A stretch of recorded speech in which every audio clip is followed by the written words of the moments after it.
Hello बच्चों, चलिए प्रश्न को देखते हैं। प्रश्न दिया है, नीचे दिए गए 4 कथनों 1 से 4 का अध्ययन करें तथा उनमें से 2 सही को चुनिए।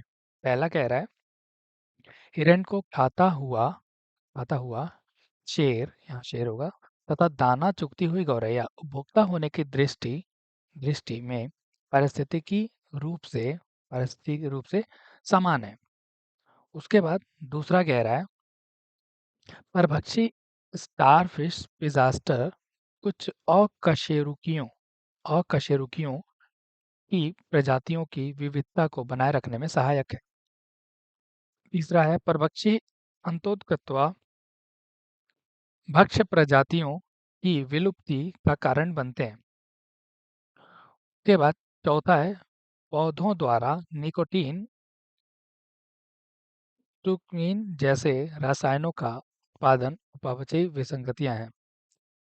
तो अब हमसे कहा गया है कि 2 सही कथन हैं। ए बी सी डी दिया गया, दूसरा तीसरा, तीसरा चौथा, पहला चौथा, पहला दूसरा। तो आइए इसको समझने का प्रयास करते हैं। इस प्रश्न की जो मुख्य अवधारणा है, मुख्य अवधारणा, इसमें हमें सही कथन चुनना है। सही कथन चुनना है। तो आइए हम देखते हैं।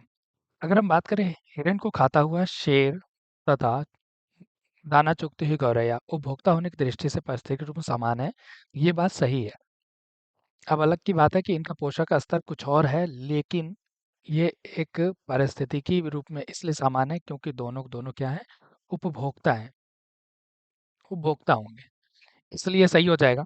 उसके बाद परभक्षी स्टार फिश डिजास्टर कुछ अकशेरुकी प्राणियों की विविधता को बनाए रखने में सहायक है, क्योंकि यह जो होता है, यह क्या होता है, शिकारी स्वभाव का होता है।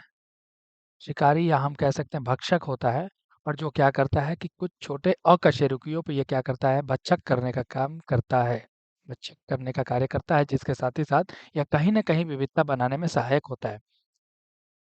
तीसरे बिंदु की बात करें, परभक्षी भक्ष्य प्रजातियों की विलुप्ति का कारण बनते हैं, तो ये गलत हो जाएगा। इसलिए गलत हो जाएगा क्योंकि यहाँ पे कुछ अपने ये विवेक का प्रयोग करते हैं और उन्हें भी ये पता होता है कि अगर हम गैर नैतिक तरीके से शिकार करना शुरू करें तो कहीं न कहीं विलुप्तता की संभावना देखी जा सकती है, जिसके वजह से उनका रह पाना भी मुश्किल हो जाता है। चौथा है कि पौधों द्वारा निकोटीन, स्टुकनीन जैसे रसायनों का उत्पादन अपचयी विसंगतियाँ हैं, तो नहीं, क्योंकि यह क्या-क्या है, द्वितीयक द्वितीयक उपापचयी पदार्थ होते हैं ये, और यह विसंगतियाँ नहीं हैं।